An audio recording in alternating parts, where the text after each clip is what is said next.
সংগ্রামী উপস্থিতি এ পর্যায়ে বক্তব্য রাখবেন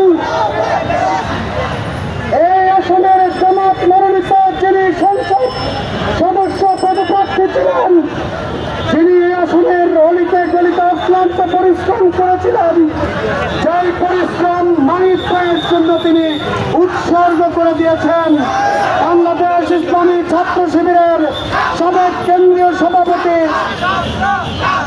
বাংলাদেশ শ্রমিক কল্যাণ ফেডারেশনের কেন্দ্রীয় সাধারণ সম্পাদক জনাব অ্যাডভোকেট আতিকুর রহমান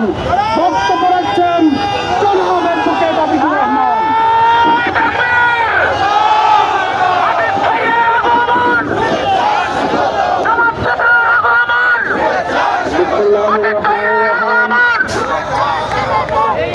আগামী 12 ফেব্রুয়ারি জাতীয় সংসদ নির্বাচনকে সামনে রেখে ঢাকা 11 সংসদীয় আসনের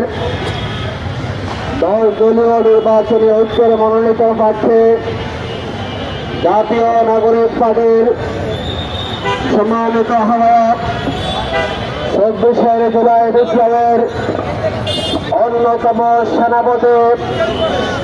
এই দেশের তরুণ যুব সমাজের আইকন শাপলা কোলের মনোনীত প্রার্থী জনাব নাহিদ ইসলামের আজকে নির্বাচনী প্রচারণার উদ্বোধনী অনুষ্ঠানে উপস্থিত সম্মানিত প্রধান অতিথি জাতীয় নাগরিক পার্টির সম্মানিত আহ্বায়ক ঢাকা 11 সংসদীয় আসনের